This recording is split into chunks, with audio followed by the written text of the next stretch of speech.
The year was 2378, and humanity had just joined the Galactic Council 6 months ago, following the first expedition that discovered the near light-speed jump route. The Galactic Council's central commercial and political station, also known as Elayan Station, was located at the galactic core, a massive structure stretching for miles. Earth had become a member of the Council, along with the other 12 First Worlds recognized with the right to participate in trade and politics. However, the Council still maintained a distance and imposed implicit rules on all new members. Admiral Maya Lee stood tall at the viewing portal of the United Earth Fleet command vessel. Her dark eyes scanned the immense structure of Elayan Station, a suspended city in space, with its gleaming metal spires and nebula glass corridors that shifted colors as if containing captive thunderstorms. She embodied the military representative of humanity in its first contact with the Council, holding firm to her guiding principle: peace, but always ready to defend sovereignty. The shuttle carrying Ambassador Kalen Vroon, the Galactic Council representative responsible for relations with new species, docked with a pressurized hiss. He emerged wearing a solemn vestment, his cold face simultaneously welcoming and scrutinizing the Earthlings. "Welcome, Admiral Lee." His voice carried a metallic undertone through the station's acoustics. "The Council has awaited your arrival. The ceremonial hall is prepared." Maya nodded respectfully, hiding her apprehension. 6 months of diplomatic exchanges, technological trades, and cultural exchanges had gone smoothly, perhaps too smoothly. Something about Vroon's posture suggested this meeting would be different. Most of the events were taking place on Elayan Station, an orbiting city with numerous auditoriums, neon-lit corridors, and architecture that blended cold metal with stormlight effect glass. Occasionally, the scene would cut to Earth, United Nations headquarters in New York, where the United Fleet was docked in low orbit around Earth to prepare for the welcoming ceremony. The welcome ceremony for humanity was held in the Innovation Hall inside Elayan Station. Representatives of 50 species attended, creating an excited atmosphere. Ambassador Kalen Vroon announced the opening of the ceremony. "Humanity, we welcome you to the Council. However, to maintain peace and common prosperity, Earth must perform the tribute ritual according to Form 47B of the Council." On the massive screen appeared a list of demands. Provide 40% of annual pure biosynth food production to serve the Interstellar Consortium. Send 10,000 medical and social experts to disease-stricken planets for support. 5-year contract. Ensure the United Earth Fleet places 10 heavy-class warships under the direct coordination of the Council for 2 years. Admiral Maya Lee's reaction was one of shock. She hadn't expected tribute to be not merely ceremonial offerings, but forcing Earth to sacrifice up to 40% of its food production, while also sending valuable human resources and military assets to serve the Council. Whispers from representatives of other species. Some expressed confusion. Others showed joy that Earth has matured, officially taking common responsibility. Maya Lee stood still, her heart racing, understanding that this command exceeded the equal agreement that Earth had hoped for. Thus, the conflict between Earth and the Council officially erupted. The camera shifted to Earth, leadership focal point. President Grace Nakamura convened an emergency meeting at the United Nations, New York. Present were top advisors. Director of Military and Scientific Research Agency, Dr. Emilio Santos. Commander of the United Military Forces, General Hiro Tanaka. Minister of International Agriculture and Food, Minister Sofia Ortega. All argued continuously. Will 40% of food threaten global food security? Will providing 10,000 medical experts cause serious shortage in the healthcare system? 10 heavy-class warships. We only have 50 if we send them. Who will protect Earth? President Nakamura's internal conflict, wanting to maintain peaceful relations with the Council to continue learning technology. But her heart believed that Earth cannot submit itself as a vassal. She pondered two choices: compliance, fulfilling the tribute, or resistance, refusing, and preparing for defense. Council bargaining, external challenge. Earth's representative, Ambassador Leon Carter, tried to negotiate with Ambassador Kalen Vroon and other council members. Vice President Joram, Mathari species. Grand Chancellor Vela, Sethan species. General Romak, Zapir. They proposed reducing the tribute level, 20% food production, only 5,000 experts, and allowing Earth to keep 510 warships. But the Council was adamant. You are merely young members, unable to share responsibilities with the mortal world. 40%. 10,000. 10 heavy-class ships. That is the minimum to show gratitude. The attitude of Council members. At this point, Kalen Vroon and Vice President Joram displayed implicit contempt. Grand Chancellor Vela spoke up to defend Earth and suggested a reduction, but was firmly rebutted by General Romak. We once subdued the Alturians. They had many more privileges than Earth. Now, if we compromise, the Council will lose authority. Preparation of resistance strategy. Organization of the Asymmetric Tactics Application Alliance. Operation Perseverance. Dr. Emilio Santos revealed his research. The quantum modulator technology that Earth developed could temporarily only resist low-energy rays. But he and his team of engineers were manufacturing kinetic rod bullets that could pierce through the Council's energy shields.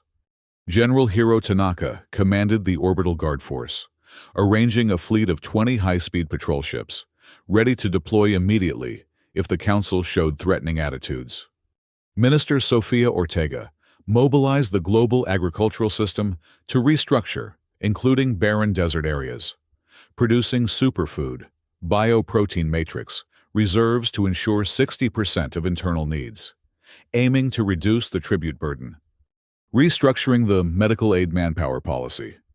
Initially, the Council requested 10,000 medical experts to sign a 5-year contract.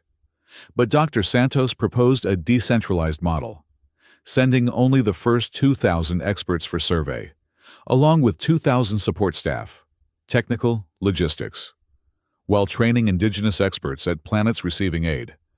This angered the Council, who believed Earth was circumventing the demands. External pressure, politics, and society. The Global Civil Movement, Earthwide Resistance Movement, ERM, initiated. Reverend Cyrus Yunes, interfaith cleric, tweet called for not becoming slaves to the Council. Millions took to the streets in protest, pitched tents in front of UN headquarters, chanting Earth must stand firm, freedom or death. Network heroes, hackers, attacked the Council's communication system, information access portals, spreading videos about Carians living as slaves for 500 years. This sowed more hatred for the Council in the public mind. India's Prime Minister, Reena Malik, spoke before the UN General Assembly. The Galactic Council is not divine. They can also make mistakes. We need to dialogue with them, but must not lose dignity and autonomy. Meanwhile, the Conciliation Faction. U.S. Secretary of Economy Victor Saunders worried that 40% food would cause global prices to skyrocket, leading to a food crisis. He called for reducing the tribute level to maintain social stability. Maya Lee's internal struggle. Secret meeting with Dr. Santos, General Tanaka. She realized if they didn't resist, Earth could endure perhaps 10 years before wearing down. If they resisted, the possibility of direct cosmic conflict, with consequences no one dared predict. Decisive message and challenge to the Council. After many tense days, President Nakamura personally read an official statement on the entire galactic communication system. Humanity appreciates the Council's invitation, but cannot accept the tribute as it stands. We are ready to cooperate equally, but do not accept the precedent of unjust enslavement. We ask the Council to negotiate new terms or terminate the agreement, so we can protect the sovereignty and dignity of 8 billion people. The Galactic Council responded with an ultimatum. If Earth does not sign Form 47b within 30 sun cycles, about 30 standard days, the Council will impose military sanctions to ensure tribute. Any resistance will be considered rebellion and will be suppressed. At the end of the rising action, the galactic atmosphere turned grim. Council ships gathered around Earth's orbit, red warning lights flashing throughout the system. Operation Iron Tempest and Spark. As soon as the Council assembled 500 heavy ships at Blanche Point, position 1 AU from the Sun, Admiral Maya Lee ordered the deployment of the entire United Earth Fleet, consisting of 50 high-speed destroyers, 30 frigates, orbital UAV squad, along with 10 logistics support ships. Phase 1. Breaking energy shields. Using kinetic rod bullets fired from orbit kinetic cannons, OKC, at the Council's escort ships. Energy shields were only calibrated to block plasma weapons, so they were pierced in the first seconds. Dozens of ships were torn apart, creating holes in the outer defense line. Phase 2. Guerrilla attacks and cutting communications. Space submarine forces, modified from nuclear targeting ships, divided into teams of 5 ships each, hiding behind the debris field dust cloud. They launched silent nuke torpedoes at the command cluster. Numerous large warships exploded. The Council's data transmission evaporated. Ship controllers fell into chaos. Phase 3. Coordinated atmospheric attack. With about 300 Council ships remaining after the unexpected blow, the space night erupted with dozens of nuclear explosions simultaneously. Commander Sung Park's Nova Fighter Battalion took off from NASA headquarters deck, Moon Communication Zone, diving into the atmosphere with Thunderbolt weapon packages, high-voltage static electricity cluster bullets, destroying Council ship sensors.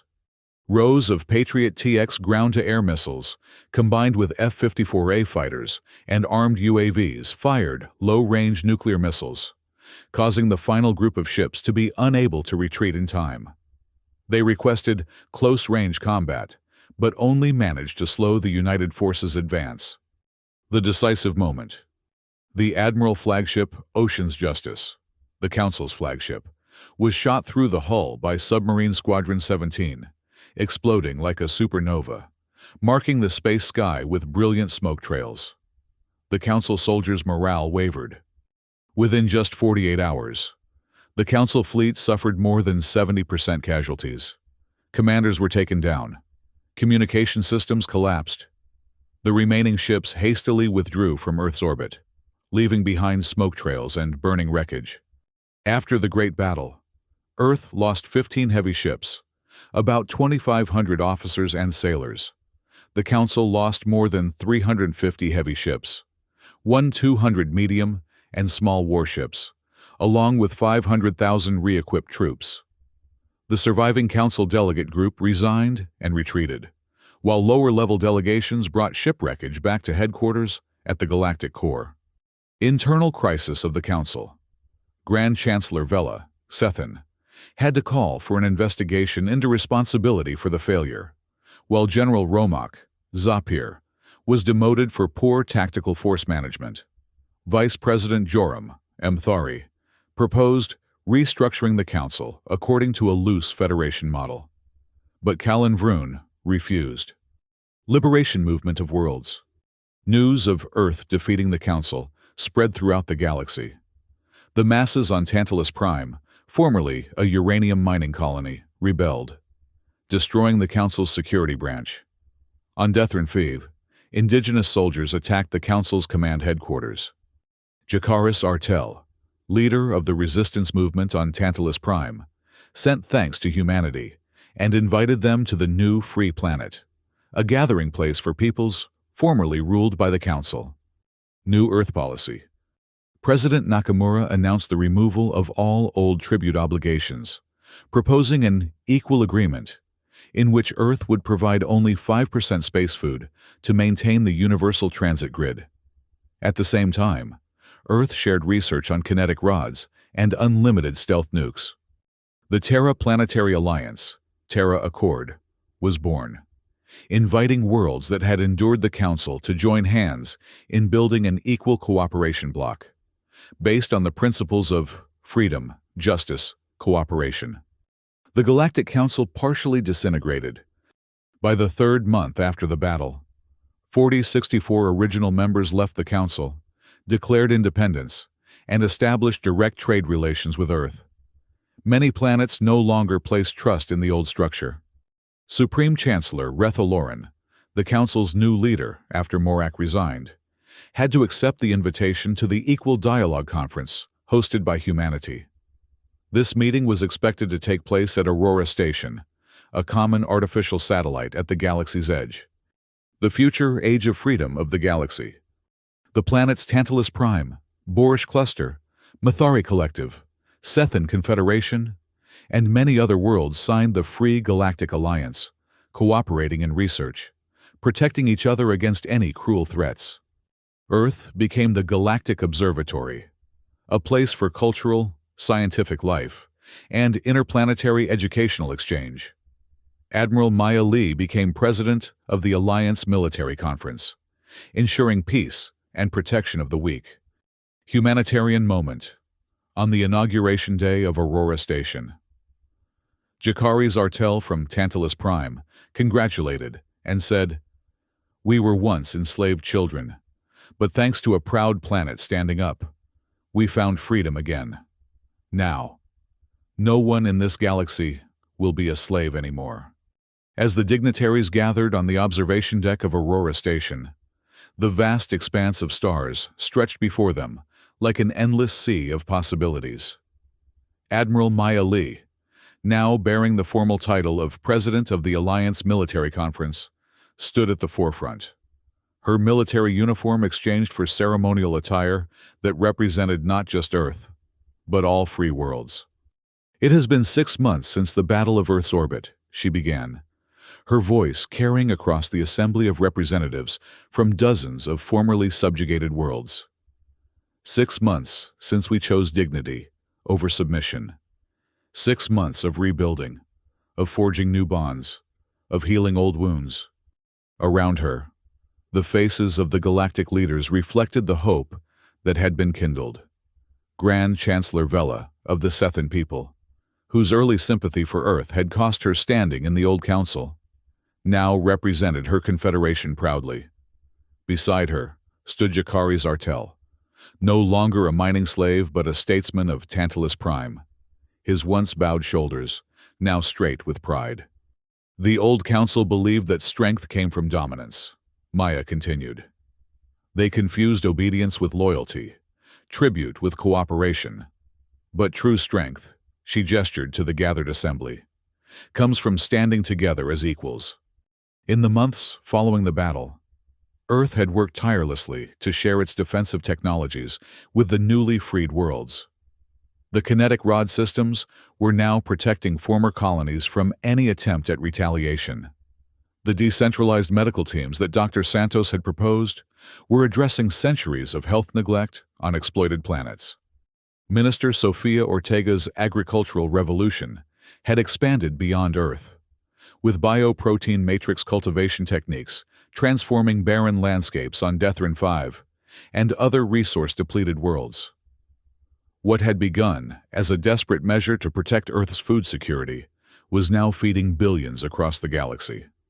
Today, we formalize not just an alliance of defense, but a covenant of mutual respect, President Nakamura announced, joining Maya at the podium. The Terra Accord recognizes the sovereignty of each world, the dignity of each species, and our collective responsibility to ensure that no power ever again rises to subjugate others. The signing ceremony that followed was broadcast across all former council territories. One by one, representatives approached the central table, each adding their world's unique seal to the document. The symbolism was clear to all watching. Unlike the council's demands delivered from on high, this was an agreement among equals. As the ceremony concluded, the station's lights dimmed, and the vast viewing portal revealed a spectacular sight. A formation of ships from every member world performed a synchronized flight past Aurora Station. their lights forming a constellation of unity against the darkness of space. Among them flew the refitted Ocean's Justice, the former Council flagship that had been salvaged and transformed. Once a symbol of oppression, it now served as a mobile medical center, traveling to the most remote corners of the galaxy to heal the wounds of generations of exploitation. Later that evening, as the formal events gave way to celebration, Maya found herself standing alone at the same viewing portal, watching the distant stars. "Quite a view, isn't it?" came a voice behind her. She turned to find Jakari Sartell, a cup of earth champagne in his hand, his first taste of the beverage. "I never thought I'd see anything like this," Maya admitted. "When we joined the galactic community, I expected challenges, but not all of this." Jakaris nodded, his eyes reflecting the starlight. "Do you know what they called us on Tantalus Prime? Resource units. Not people, not even slaves, units. For 3 generations, my family mined uranium in the deep shafts, never seeing sunlight, never knowing there could be anything else. And now? Now my children will grow up under open skies. They'll learn about the wider universe. They'll know that when faced with the same choice, their parents chose freedom, no matter the cost." He raised his glass slightly. "Because Earth showed us it was possible." Maya thought of the cost, the ships lost, the lives sacrificed. The weight of command had never felt heavier than during those 48 hours of battle. Yet here, seeing the results, she felt that weight begin to lift. "We almost gave in, you know," she confided. "There were many voices arguing that compliance was safer, that resistance was futile." "But you didn't," Jakari said simply. "No, we didn't." The celebration continued long into the station's artificial night. Representatives from worlds that had been enemies under Council rule now found common ground in their shared liberation. Cultural exchanges that would have been forbidden were now encouraged, with Earth's arts and philosophies flowing outward, while ancient traditions from across the galaxy were welcomed in return. In a quiet corner, Dr. Emilio Santos sat with a group of scientists from various worlds, sharing technical diagrams on holographic displays. "The beauty of the kinetic rod system," he explained, "is its simplicity. The Council relied so heavily on energy shields calibrated for plasma weapons that they never considered physical projectiles a threat. Sometimes, the oldest solutions are the most effective." A Sethan scientist nodded enthusiastically. "We've already adapted the technology to protect our water purification facilities. Under the Council, we were dependent on their engineers for maintenance, keeping us permanently vulnerable. That was by design," Dr. Santos noted. "Dependency is a form of control." Across the room, General Hiro Tanaka was engaged in earnest conversation with military leaders from the newly formed alliance. His weathered face showed the strain of recent months, but also determination. "Our victory doesn't mean the threat is gone," he cautioned. "While many worlds have left the Council, those who remain are the most devoted to the old ways. They'll be watching for any sign of weakness." "Then we must show none," replied the commander from Boresh Cluster, a system that had only gained independence in the past month. "But strength doesn't have to mean aggression. The defense network we're establishing is about protection, not dominance." General Tanaka nodded approvingly. This was the difference between the old Council's approach and their new alliance: defensive capability without imperial ambition. As the celebration wound down, President Nakamura found herself approached by an unexpected figure, Ambassador Kalan Vroon himself, one of the few Council representatives invited as observers to the proceedings. "Madam President," he acknowledged with a slight incline of his head, noticeably less formal than the bow he had once demanded. "Ambassador," she returned evenly, "I'm surprised you accepted our invitation." "Curiosity," he admitted, his expression unreadable. "I wanted to see what you've built upon the ruins of order." "Not ruins, Ambassador. Foundations. There's a difference." Vroon's eyes narrowed slightly. You genuinely believe this? Coalition of formerly subjugated worlds can maintain galactic stability. The Council brought peace for millennia. Peace for whom? Nakamura challenged. The Central Worlds, perhaps, but not for Tantalus Prime, not for Deathrin V, not for countless others who paid for that peace with their freedom. Idealism, Vroon dismissed, though with less conviction than he might have shown months earlier. It rarely survives first contact with reality. Then consider us an experiment, Nakamura suggested. One the remaining council is welcome to observe, and perhaps, in time, join as equal partners. The very notion seemed to startle Vroon. And for a moment, President Nakamura glimpsed something she had never expected to see in the council representative: uncertainty. The Supreme Chancellor sends a message, Vroon said finally, changing the subject. The Council will respect the independence of worlds that have chosen to leave, provided transit rights are maintained through former Council space. A reasonable starting point for future negotiations, Nakamura acknowledged. It was a concession she hadn't expected. Perhaps the first sign that the old order truly recognized the new reality. As Vroon departed, Maya approached the president. An olive branch? Of sorts, Nakamura replied thoughtfully. More likely a recognition that they lack the military strength to enforce their will after the battle. But it's a beginning. And the tribute demands? Not mentioned, Nakamura smiled slightly. I believe we can consider that matter closed.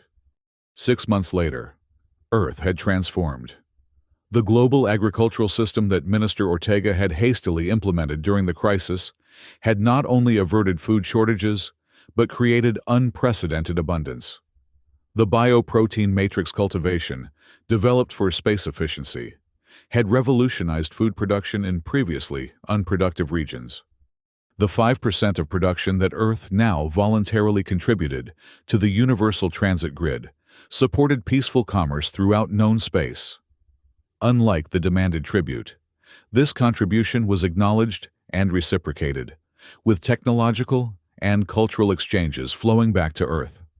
The United Earth Fleet, though still recovering from its losses, had been restructured. No longer solely Earth's defense force, it now formed the core of the Alliance Protection Network, with ships and personnel from dozens of worlds training together. The emphasis had shifted from combat readiness to disaster response, peacekeeping, and scientific exploration. Admiral Maya Lee, in her capacity as president of the Alliance Military Conference, had established her headquarters not on Earth, but on Aurora Station, a symbolic gesture that Earth sought no hegemony, but partnership. On a clear autumn day in New York, President Nakamura stood at the United Nations podium, addressing not just Earth's nations, but representatives from across the galaxy. 1 year ago today, she began, we faced a choice between submission and sovereignty, between accepting the role assigned to us or defining our own place in the galactic community. The chamber was filled beyond capacity, with holographic participants joining from worlds too distant for physical travel. Among them were faces that had once been enemies and were now allies. The path we chose was not without cost. Nakamura continued, her voice solemn. We honor those who gave their lives defending not just Earth, but the principle that no world should bow to tyranny. Their sacrifice laid the foundation for what we're building today, a galaxy where cooperation replaces coercion, where diversity is strength, not division. From his seat in the gallery, Dr. Emilio Santos watched with quiet pride. His laboratories had become centers for collaborative research, with scientists from formerly Council worlds working alongside Earth's brightest minds. Together, they were developing technologies that served need rather than power, healing rather than harm. Beside him sat General Tanaka, now more diplomat than warrior, though no less vigilant. The defensive network he oversaw ensured that no single power could ever again threaten the free worlds, while carefully avoiding the militarism that had characterized the Council's approach. Today, we announce the completion of the first phase of the Interstellar University, President Nakamura declared to enthusiastic applause. Located in neutral space, with campuses on 12 worlds including Earth, it will serve as a repository of knowledge from across the galaxy, knowledge that will be freely shared rather than hoarded as leverage. This had been Minister Sofia Ortega's initiative, expanded from her original focus on agricultural exchange to encompass all fields of study. The woman who had once worried about feeding Earth's billions was now coordinating the greatest knowledge-sharing project in known history. Let this be the legacy of our resistance, Nakamura concluded. Not merely freedom from tribute, but a new model of galactic society, one built not on dominance and dependency, but on dignity and mutual respect. As the assembly rose in standing ovation, Maya Lee thought back to that moment on Elaine Station, when Ambassador Vroon had announced the tribute demands. How close they had come to accepting a future as junior partners, grateful for the privilege of serving greater powers. Later, at a reception in the UN Gardens, Maya found herself approached by a familiar figure, Grand Chancellor Vela of the Sethan Confederation, once a sympathetic voice on the Council, now a leading architect of the new alliance. "Admiral, forgive me, President Lee," Vela greeted her warmly. "I've been hoping for a moment to speak privately." "Of course, Chancellor, and just Maya is fine among friends." Vela nodded appreciatively. "I wanted you to know something that perhaps hasn't been fully understood about the events of last year. The tribute demand. It wasn't unanimous among the Council." Maya raised an eyebrow. "We had suspected as much, given your intervention during the negotiations." "It went deeper than that," Vela explained, lowering her voice slightly. "There was a faction within the Council that had grown increasingly concerned about its direction. The demand made to Earth was extreme, even by historical standards." "You're suggesting it was deliberately provocative?" Vela's expression was grave. "There were those who feared Earth's potential. Your species achieved in centuries what took others millennia. Your creativity, your adaptability, these were seen as threats by the old guard." "So, the tribute was designed to break us," Maya realized. "Either we'd submit and be contained, or resist and be crushed. And instead, you did what no one anticipated. You won." There was unmistakable respect in Vela's voice. "In doing so, you broke a cycle of domination that had persisted for thousands of years." This revelation cast the entire conflict in a new light. What they had experienced as an unreasonable demand had been, in fact, a calculated move in a much larger game, one whose rules Earth had unwittingly rewritten. "There's something else you should know," Vela continued. "The remaining Council worlds are in turmoil. Supreme Chancellor Oloran maintains a facade of control. But the truth is that more worlds are quietly preparing to declare independence. Your example continues to resonate." "Is that a good thing?" Maya asked, thinking of the potential for wider conflict. "Change is rarely peaceful," Vela acknowledged. "But this change was long overdue, and thanks to your alliance's open-door policy, worlds have somewhere to turn besides isolation or new forms of dependency." As they parted, Maya found herself reflecting on the unexpected consequences of their resistance. What had begun as a defense of Earth's sovereignty had cascaded into a galactic revolution, peaceful in some places, turbulent in others, but fundamentally transformative everywhere. On the moon base that evening, Maya met with her inner circle, Dr. Santos, General Tanaka, and Minister Ortega, in the same secure room where they had once planned Earth's defense. "Chancellor Vela confirmed what we suspected," she informed them. "The tribute demand was designed to provoke us. They feared what humanity might become. And now they face what we have become instead," Dr. Santos noted with gentle irony. "The question is, what next?" General Tanaka asked pragmatically. The alliance grows weekly. 20 more worlds have applied for membership this month alone. Each has different needs, different vulnerabilities. Minister Ortega nodded. And different resources, different strengths. The agricultural exchange program is already showing remarkable results. Worlds that were deliberately kept dependent on Council food shipments are achieving self-sufficiency within months. That's the model we need to expand, Maya decided. Not just defense, not just politics, but practical cooperation that improves lives immediately. Show people what freedom means in tangible terms. There's another aspect we should consider, Dr. Santos added thoughtfully. The knowledge we're gaining from these exchanges. The Sethan understanding of quantum mechanics. The Mathari approaches to ecological engineering.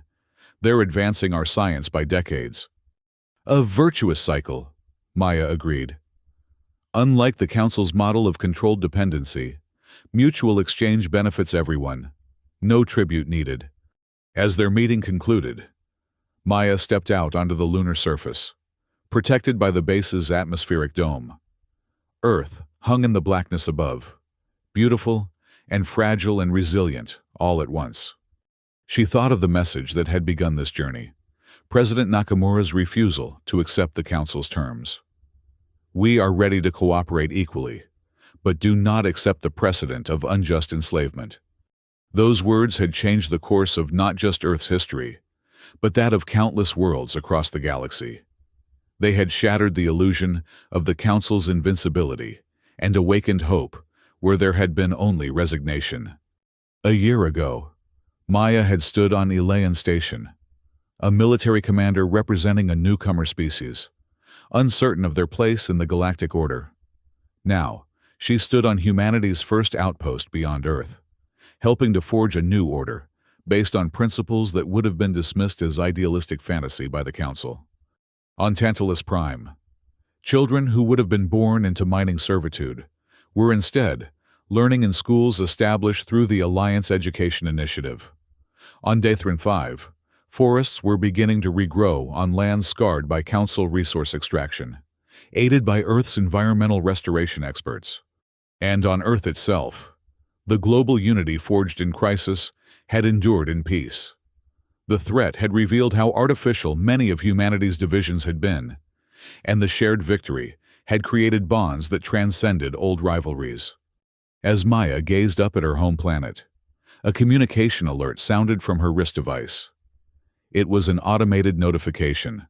Another Council world, this one from the distant Helix sector, had just announced its intention to join the Alliance. She smiled slightly. Not a conquest, not a submission, but a choice freely made. That was the difference that humanity had brought to the galaxy, the radical notion that cooperation need not come at the price of dignity. The Council had demanded tribute, expecting either submission or defeat. Instead, they had received a lesson in freedom that would echo through the stars for generations to come. 5 years later, the galactic landscape was unrecognizable from the one humanity had first entered. The Galactic Council, once the unchallenged authority across known space, now governed less than a quarter of its former territory. The Terra Accord, begun as an alliance of necessity among liberated worlds, had evolved into a thriving federation of sovereign planets, each maintaining its cultural identity while contributing to collective security and prosperity. On Aurora Station, now expanded to 5 times its original size to accommodate the growing interstellar diplomacy. Admiral Maya Lee, still addressed by her military title despite her broader role, was concluding the annual security conference. Representatives from over 200 worlds had gathered to review defensive protocols, share intelligence, and strengthen the bonds that protected their hard-won freedom. As we mark 5 years since the Battle of Earth's orbit, Maya addressed the assembly. We must remember that vigilance remains essential. But equally important is the vision of what we're protecting, not merely the absence of domination, but the presence of opportunity for all our peoples. Among the attendees was Jakari Zartel, now serving as Chancellor of the Tantalus Cooperative. His planet, once stripped of resources and dignity, had become a center for cultural renaissance, as ancient traditions suppressed by the Council were revived and shared. The Tantalus education system now serves as a model for 17 worlds, he reported proudly during his presentation. Our children learn not only technical skills, but the history and arts that the Council tried to erase. We are recovering our past while building our future. Similar reports came from across former Council space. The Mathari Collective had developed new approaches to sustainable energy that they freely shared with Alliance members. The Sethan Confederation had opened its previously secret libraries, containing scientific knowledge accumulated over millennia. Earth continued to contribute agricultural innovations, medical expertise, and the creative adaptability that had first alarmed the Council. After the formal proceedings, Maya met privately with a small group that included Dr. Santos, whose technological innovations had been crucial to Earth's victory and continued to advance Alliance capabilities. The latest intelligence from Council space is concerning, Maya informed them, activating a secure holographic display. Supreme Chancellor Oloran has been replaced in what appears to be an internal coup. The new leadership is composed entirely of hardliners from the Central Worlds. Is military action likely? Asked the defense minister from Boresh Cluster, a tall, amphibious being whose people had suffered greatly under Council rule. Not immediately, Dr. Santos replied, gesturing to the technical data flowing across the display. Our monitoring stations detect no unusual fleet movements, but there has been increased activity at their primary research facilities. They're looking for a technological advantage, Maya concluded. Having failed to maintain control through force, they seek some new capability that could shift the balance of power. Then, we must ensure our own advances continue, said Grand Chancellor Vela, who had permanently broken from the Council to join the Alliance 3 years earlier. Not for domination, but to maintain the equilibrium that protects freedom. This was the delicate balance the Alliance had struck, maintaining sufficient defensive capability to deter aggression while resisting the temptation to become what they had opposed. It was a line that required constant vigilance and self-examination. On Earth, that balance was the subject of ongoing debate. President Nakamura had completed her term and been succeeded by President Omar Chen, who had served as her vice president during the crisis. His administration continued the policies of galactic engagement while focusing on Earth's internal development. The global agricultural system that Minister Ortega had implemented as an emergency measure had transformed into a network of self-sustaining bioregions. Earth not only fed its own population abundantly, but contributed expertise that was helping formerly dependent worlds achieve food sovereignty. The United Earth Fleet, now integrated into the broader Alliance defense network, had evolved as well. While maintaining its combat capabilities, much of its focus had shifted to exploration, disaster response, and scientific missions. The same vessels that had once fought for Earth's freedom now carried researchers to the edges of known space, seeking knowledge rather than conquest. General Tanaka, though officially retired from active service, remained an influential voice in defense policy. His insistence on preparedness, balanced by restraint, had become a guiding philosophy for the Alliance military structure. We must never forget the lesson of the Council. He often reminded younger officers, power without wisdom becomes oppression. Strength without compassion becomes cruelty. Our capability to defend must never exceed our commitment to justice. This philosophy was put to the test when a rogue faction from a non-aligned world launched attacks on Alliance shipping lanes. The response was measured but firm, enough force to end the threat without punitive excess, followed by aid to address the conditions that had fostered the conflict. It was this approach, as much as the Alliance's military capability, that continued to draw former Council worlds to join. They saw not just protection from their former masters, but a model of interaction based on mutual respect rather than hierarchical control. The transformation extended beyond politics and security. The Interstellar University, that had begun as President Nakamura's initiative, now had campuses on 30 worlds, with virtual learning extending its reach even further. Knowledge that the Council had hoarded as a means of control now flowed freely, accelerating development across formerly marginalized regions of space. Cultural exchange flourished as well.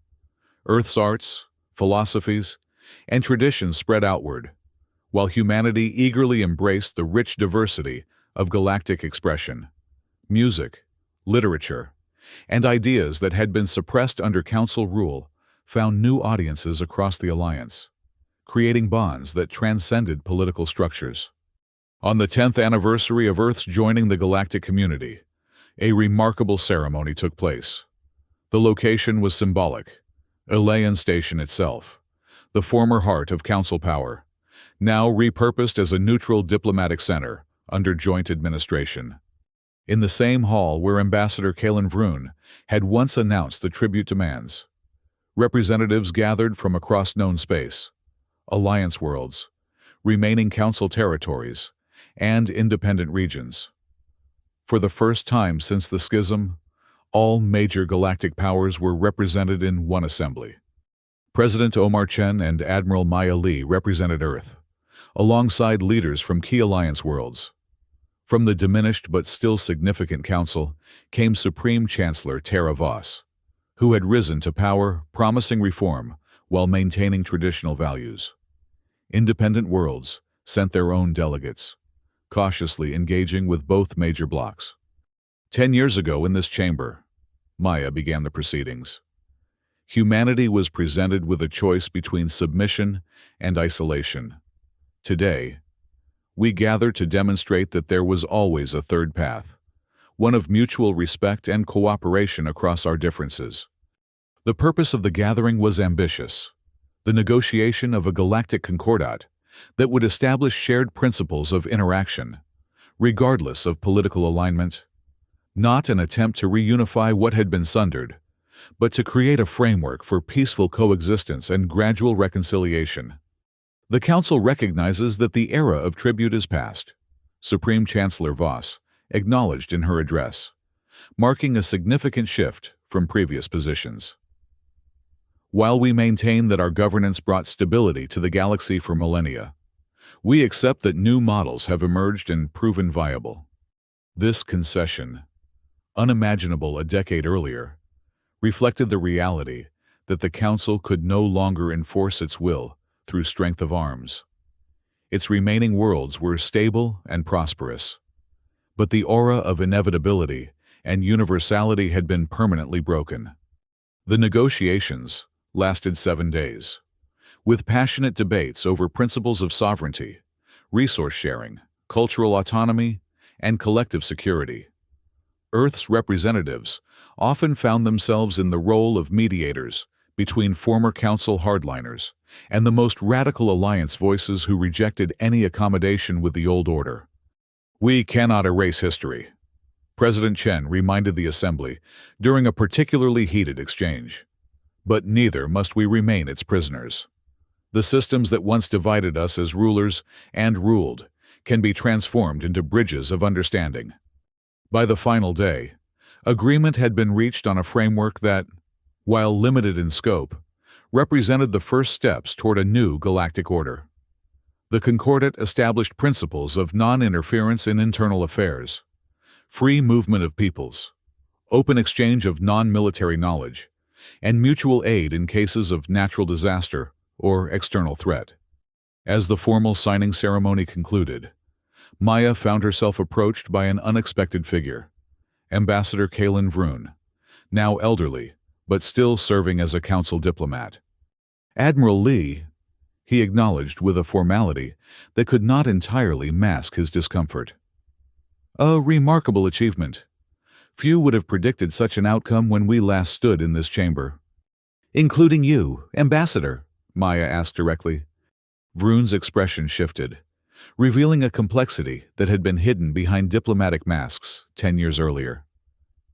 Especially me. I believed, truly believed, that the Council's way was the only path to stability, that without our guidance, chaos would reign. And now I see that I confused order with justice, he admitted, the words seeming to cost him considerable effort. The galaxy is more chaotic, certainly, more unpredictable, but also more alive. This acknowledgement, from the very figure who had embodied the Council's imperious demands, represented something more significant than any formal treaty. It was recognition that the fundamental assumptions underlying millennia of galactic governance had been proven wrong. Later that evening, as the diplomatic reception continued around them, Maya stood with Dr. Santos and General Tanaka at the vast viewing window overlooking the galactic core, the same spectacular vista that had once symbolized the Council's unassailable power. 10 years, Dr. Santos mused. Sometimes it feels like a lifetime, other times like yesterday. Did you ever imagine this outcome? Maya asked him. When you were developing the kinetic rods, did you picture us standing here, negotiating as equals rather than resisting as rebels? Santos shook his head. I was focused on survival, not transformation. I just knew we couldn't accept those terms and remain who we are. That was the key, General Tanaka observed.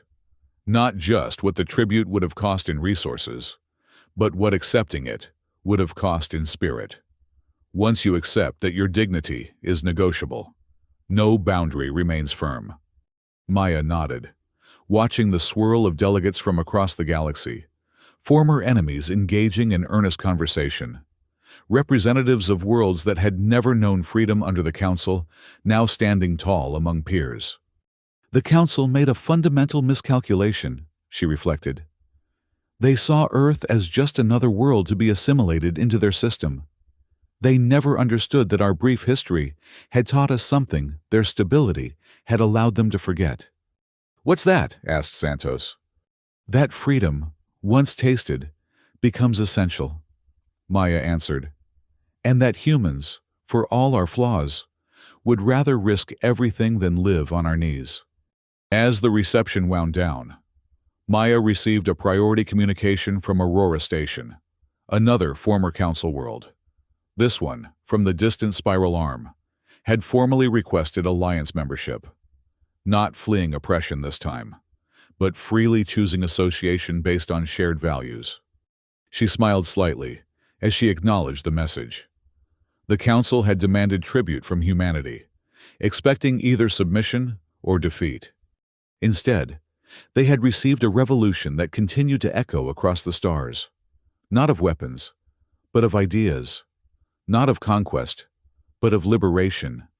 And in that transformation lay hope for a galaxy where no child would ever again be born into servitude, where no world would ever again bow to tribute demands, where the dignity of all beings would stand as the foundation of a new era.